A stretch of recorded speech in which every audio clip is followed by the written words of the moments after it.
Jack Spade back here with you, High Noon Leatherworks, for another leather adventure. And today we're going to start a new project, and I'm not sure how long this is going to take or how many videos it's going to be. Hopefully I'm going to try to condense it down into two videos, and hopefully that'll work out, and we'll just have to see.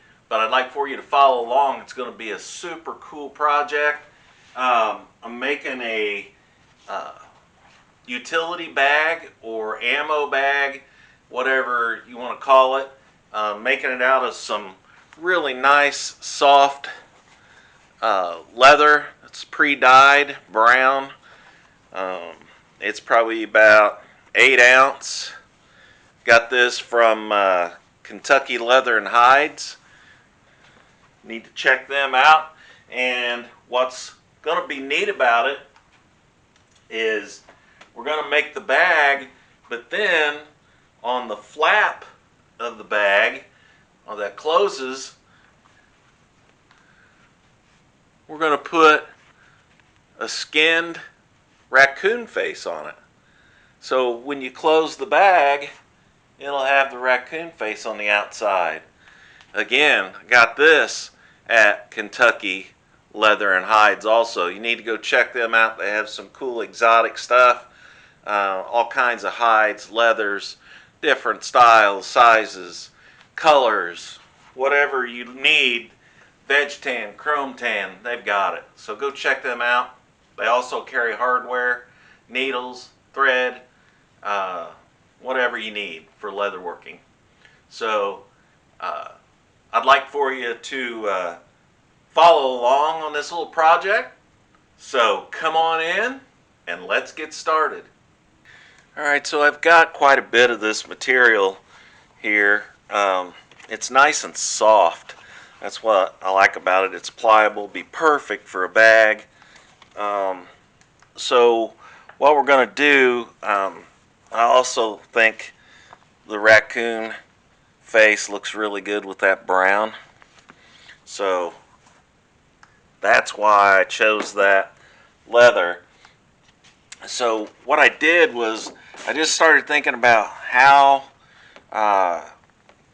to do a pattern for this. So what I did was just got me a piece of poster board, started sketching it out, and I made me the main part of the bag will be 8 inches long, and I marked everything here, and I did round the corners. I thought it'd look better if the corners were rounded instead of squared. The bottom part of the bag, or I guess you'd call it the front, that folds over here, and I believe I'm gonna lace this bag instead of stitch it. So I made it 7 inches so that you have 2 inch or an inch, and that would be, it's 7 inches wide, the bag is, sorry. I made it 6 inches tall. This one was 8 inches, so when you fold this over, you'll have a 2-inch space up here. So when you lift up the front, the flap, you'll have 2 inches that you can grab a hold of and get your hand down there and make it really easy. Then at the top, I made it, as you can see, I rounded these corners, and I made it an inch to, let's see, 9 inches wide, so that's total of 2 inches wider than the rest of this bag right here. It's got rounded corners, so when that folds over and closes, it's actually going to go outside of the actual bag. We'll see how that works. I made the height, or the depth, 4.5 inches.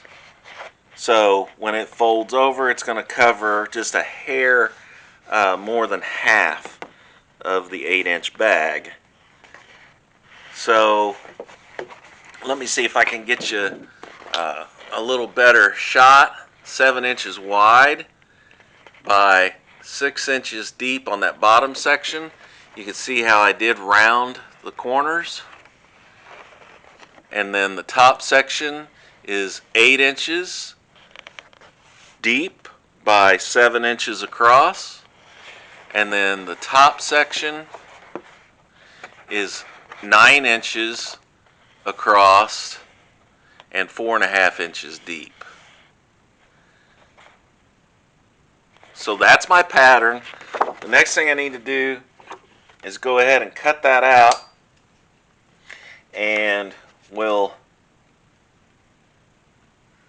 cut that out with my utility knife, and I'll come back and cut those rounded corners. And I am cutting this on a self-healing mat.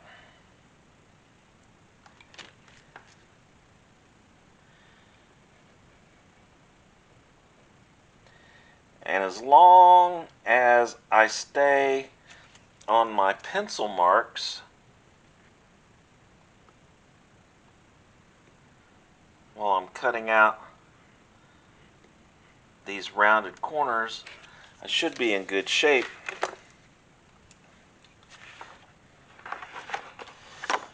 And again, I'll rotate that.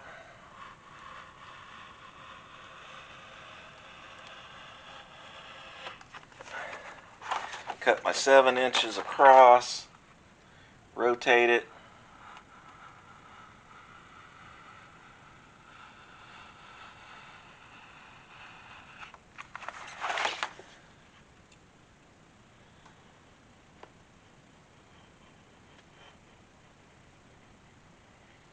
I'll cut those rounded corners.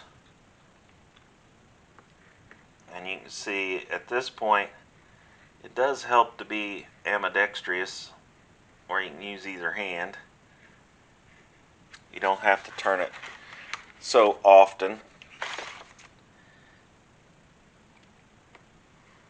And I try to keep my elbows and arms and everything out of the way while I'm doing this, but sometimes it's kind of difficult. So I'll turn that, cut this radius,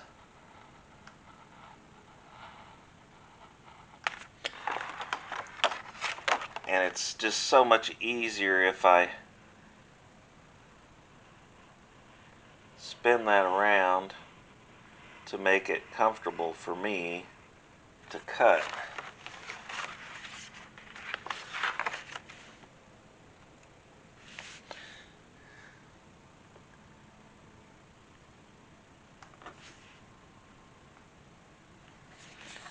And then I can come back to this side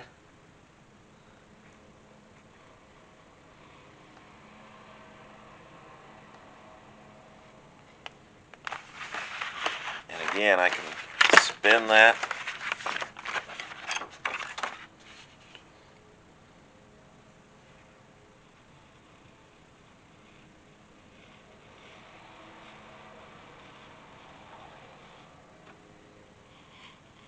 Sounds to me like somebody's trying to get in the last grass cutting of the season next door.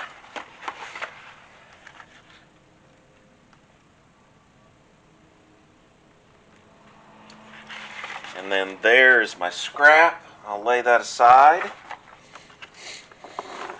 And there's my pattern. Now, this would be the finished side of the leather. So I'll use this as the unfinished side when I do my transfer. So I'll put this as up, or this side up.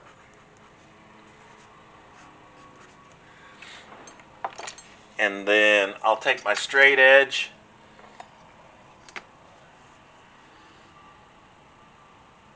and I'm going to take my scribe, and all I'm going to do is on that fold line is just scribe that ever so slightly so that it'll fold easily and give me a nice straight fold right on that line.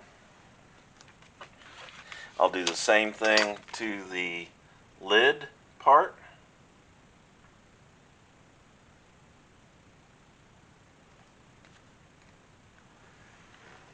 And I'm using the side, I'm angling it so I don't rip the poster board with the scribe, the tip.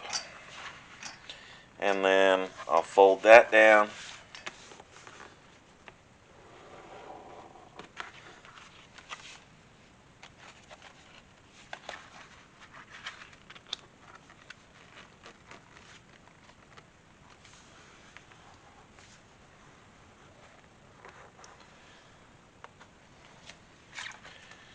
And there's what the pattern looks like when it's folded. And all of this will be on the finished side of the leather. So all of the outside will be finished. Now, I'm not sure yet how I'm going to do the strap or anything like that. I haven't got that far. I just want to make the bag first. So that may be a totally separate video. So we'll do the bag first. I'm going to trim this rounded corner. Make that edge nice and sharp.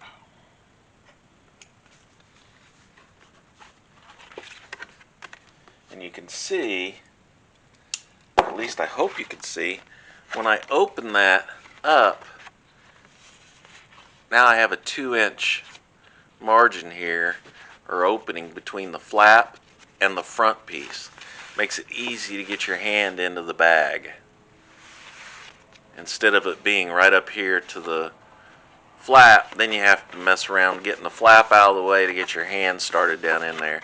So you can open it up and quickly access inside the bag. So there is my pattern cut out. We can go ahead, grab our leather. I'll inspect the finished side, make sure I've got a good, pretty, clean, no scars or anything that I don't want on my bag when it's finished. And let's go ahead and lay this up here, and let's see what we've got as far as fit.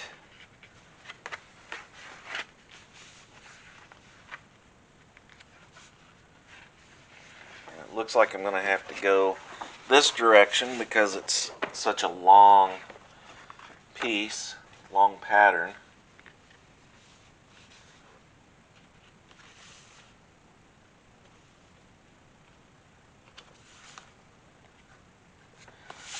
So I've got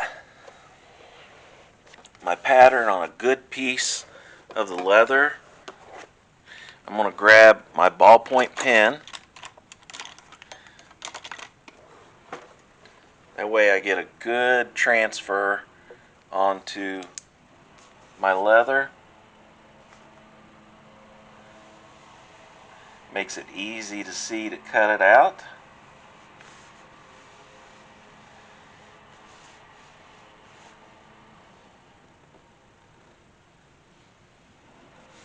And then I'll just transfer that pattern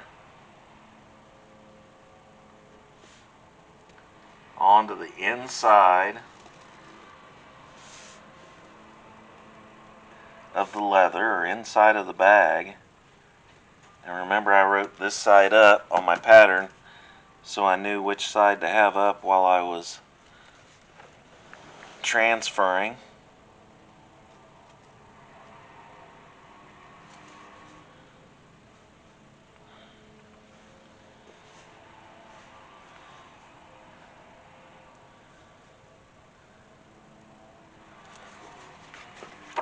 there's my pattern transferred to my leather. Now, I'll set that aside, and I can go ahead and cut my leather out. What I'll do is I'm going to cut the straight end first,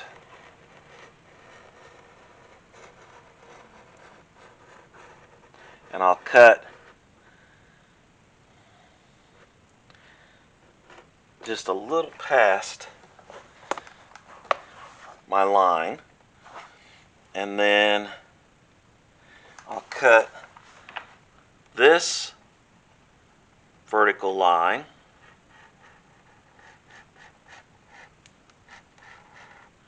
and with this being a little softer leather,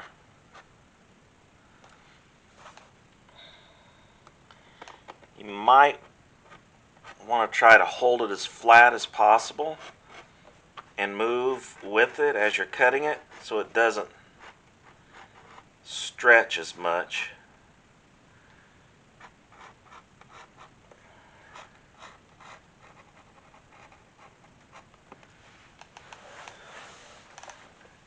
I'll come back to the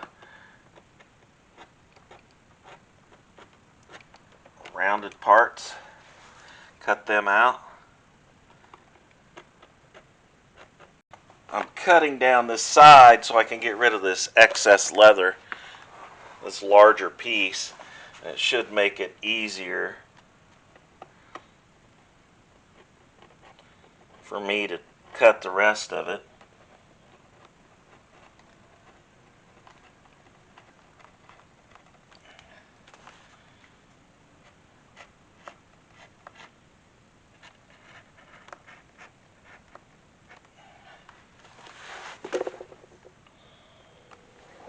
You can see it's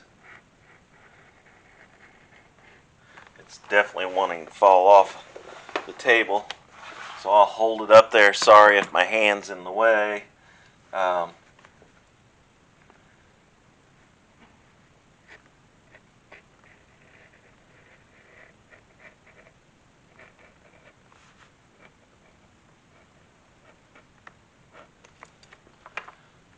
Go ahead and cut around that corner.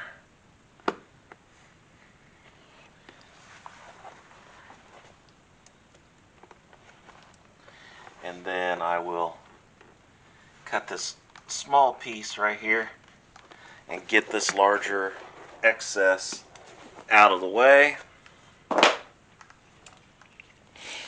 Just lay it down out of the way on the floor, and I can turn this around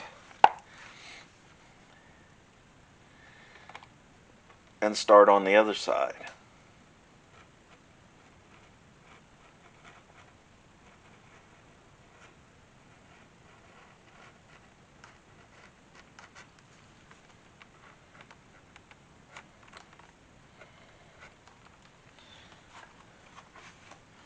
And again, as I cut around there, now I can get this excess stuff out of my way. Come back, finish cutting that radius.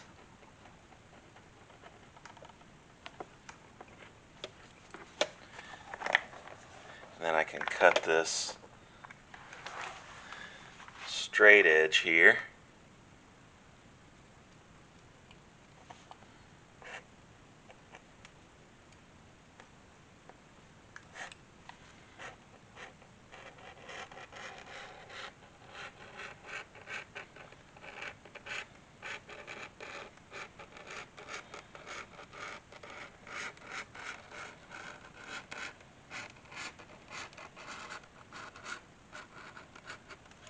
I tell you what, if you don't have, if you're cutting leather by hand like this and you don't have a self-healing mat yet, it's the best investment.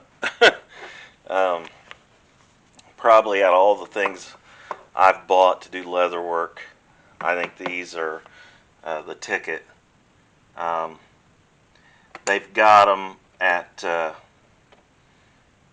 Hobby Lobby.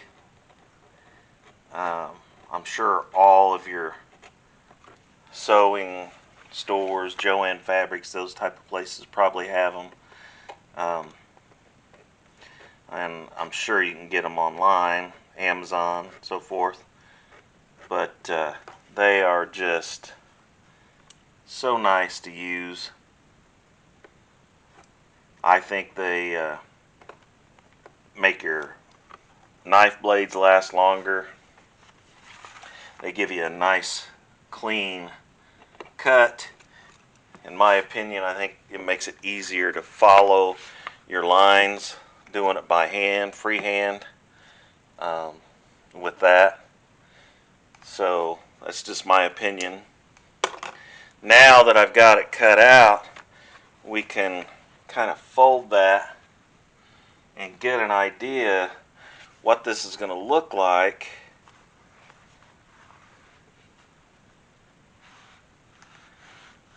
as a finished piece here. So there's the bag. We got the finished side on the outside. Again, I'm going to lace this instead of stitch it, so it should look pretty sharp. We'll see. I'll see what color of lace I'm going to use. But now what I need to do is I need to mark all my holes for my lacing, and I'm not going to need to lace here because I folded that, so nothing's going to be able to fall through the bottom. Instead of cutting two pieces here and lacing it all the way around, nothing's going to be able to fall through the bottom. And then we'll lace it tight enough on the sides to where nothing can get through on the sides.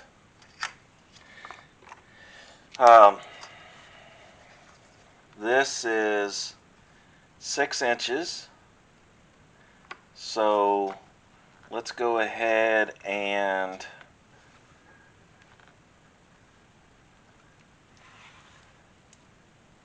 start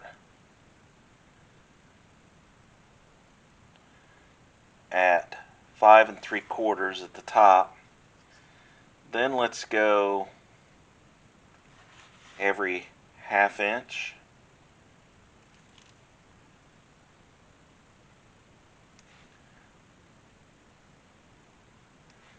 That'll make the lacing pretty tight. I'm going in from the side 1/4 inch.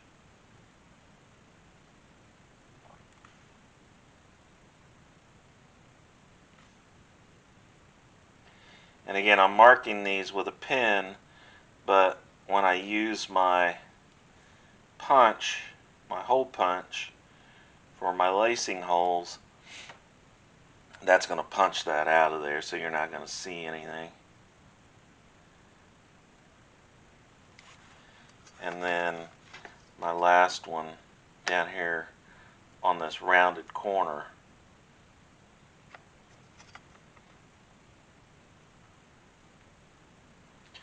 will end right before the two pieces meet. So I want to do the exact same thing on the other side. Flip it around, and I'll show you this when I'm finished to give you the perspective of what it looks like. So I'll mark it 1/4 inch down from the top of this fold over lip. Then I'm going to mark it 1/2 inch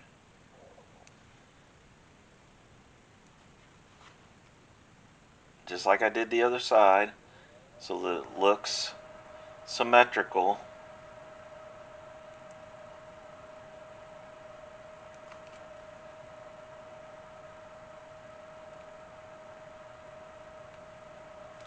And then it should finish about the same way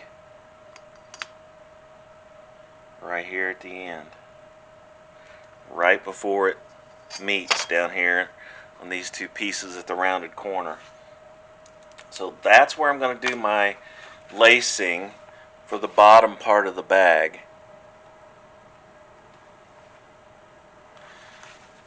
So hopefully you can, yeah, you can see those marks, those dots very faintly there. And that's where I'll put my holes to do my lacing.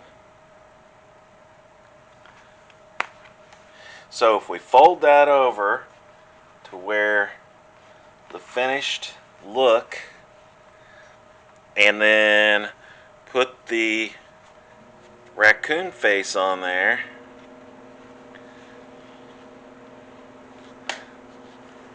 that gives you an idea, a quick little idea of what that's going to look like. We get the lacing on there. I think it's going to be a cool looking bag. Thanks for coming along for this part of this video. We got through the pattern, got through the leather, cut it out from the pattern. We've marked our holes where we're going to do our lacing. So come on back next week and we'll go ahead and continue this project, and we'll punch our holes, do our lacing, and we'll figure out how we're going to mount this leather raccoon face on this flap, and what'll be the easiest and quickest way to do it so that it'll stay, it'll be nice and look good. I'll have to figure out how to stretch it out a little bit so that it's nice and flat. So make sure you come back next week and check out the next video as we move on with this project. I appreciate you coming along, appreciate you watching. If you haven't yet, smash that subscribe button. I would appreciate it greatly. Again, another shout out to Tom Millhouse in Ohio for winning the magnetic money clip. I appreciate him watching, and I'll tell you the same thing I told Tom when I contacted him. If there's anything you want to see on these videos, anything you want to see me make or do, please put it down in the comment section. I do read those, and I would appreciate it. I try to respond to every one of them, but please, I do read those. If there's something specific you want to see made on this channel, please put it down there in the comments. So like I always say, please like, share, and subscribe, and I'll see you next time.